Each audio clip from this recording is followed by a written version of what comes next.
This is the story of the world's biggest explosion. Or at least it's the story of the world's biggest explosion that happened in America. April 16, 1947, a normal morning in Texas City, USA. Workers loaded cargo at the docks, children went to school, and families enjoyed breakfast. But within minutes, the city would be ripped apart by the most powerful industrial explosion in American history. So let's get back to the scene. Our story begins here, aboard the French vessel, SS Grand Camp. She's a 450-foot cargo ship carrying a massive amount of fertilizer from Louisiana to New York. In total, 2,300 tons of ammonium nitrate. That's enough fertilizer to cover 175 American football fields. Layer it up to 1 foot high. Ammonium nitrate is also one of the deadliest explosives known to man.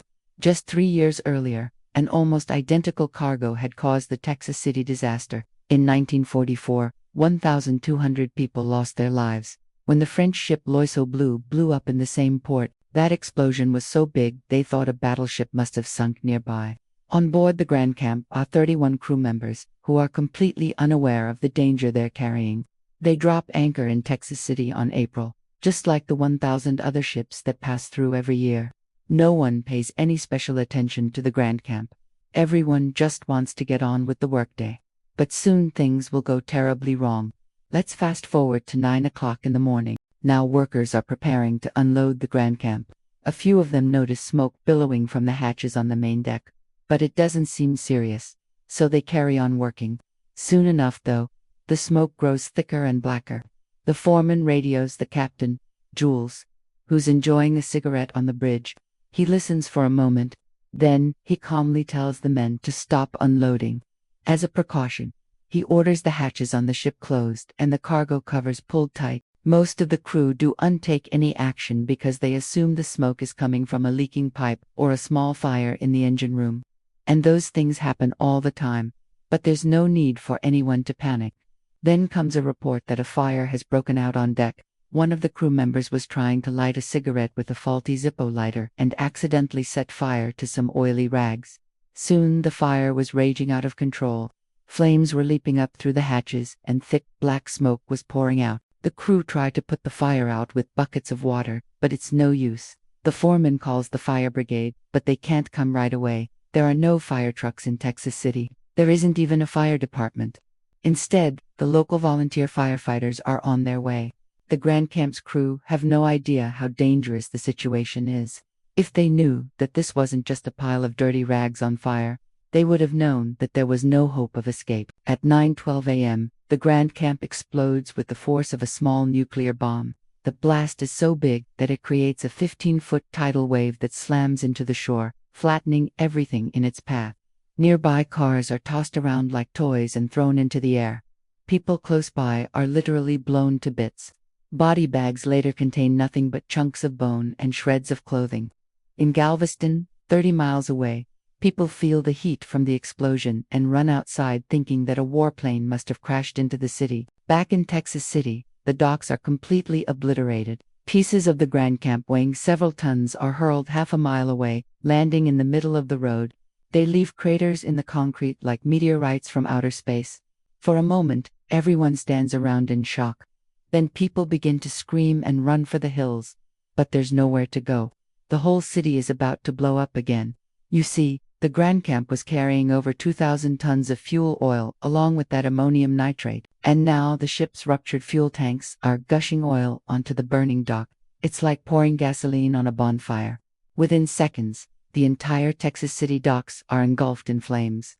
And if that wasn't bad enough, the Grand Camp was parked right next to 8 giant oil storage tanks, each filled with 50,000 barrels of gasoline.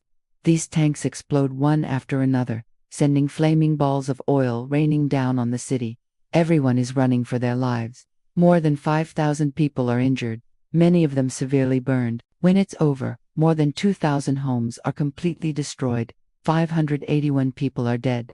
This is the worst industrial explosion in American history. After the dust settles, officials begin searching for survivors, people whose entire families have been wiped out. Rescue workers pull people from the rubble who have survived with only minor injuries. Many of them die later in hospital. Newspapers describe it as one of the greatest peacetime disasters in U.S. history. President Truman declares the whole city a disaster area, and now it's time for the finger-pointing to begin. Every agency involved wants to blame someone else. First, they look to the Grand Camp's captain, Jules. Surely he must have known that ammonium nitrate was dangerous.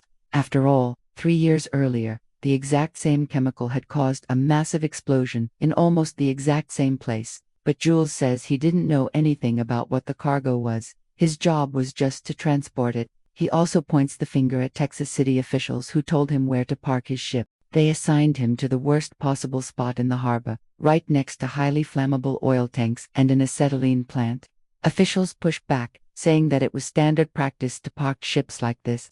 But then they find out something even more shocking.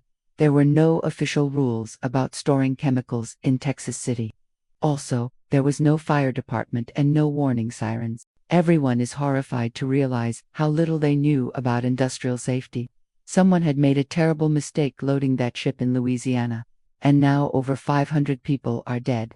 A board of trade chemist named J.T. Williams is blamed for packing the ammonium nitrate fertilizer without taking safety precautions. He had loaded it all onto the lower decks, which meant that there was a massive amount of explosive material directly under the source of the fire. If he had put the fertilizer on the top deck, the explosion wouldn't have been nearly as big. Also, the Grand Camp's chief engineer admitted that he had tampered with electrical wires near where the fire started. He had actually repaired a faulty socket with chewing gum and a piece of string. And finally, the ship's radio operator was supposed to warn the crew about the fire, but he fell asleep. By the time he realized what was happening, it was too late. After the investigation, 2 men were charged with manslaughter, but they were never convicted. You see, it was impossible to prove what really caused the explosion. All we know for sure is that a small fire under a pile of ammonium nitrate fertilizer led to the deadliest industrial explosion in American history. Back in Texas City, people struggled to rebuild their lives. Many of them lost everything they owned. The whole city looks like a tornado has swept through it. But slowly things get back to normal. Within 5 years, not a single person living in Texas City remembers that a disaster ever happened there. They move on with their lives. But over time, they begin to wonder why so few lessons were learned. There were similar accidents waiting to happen all over the United States.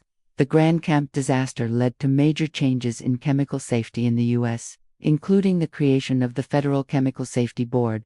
But before that, industrial accidents claimed hundreds of American lives every year. And that's why you should watch this video. We tell the stories of ordinary people who get caught up in extraordinary events. Thanks for watching.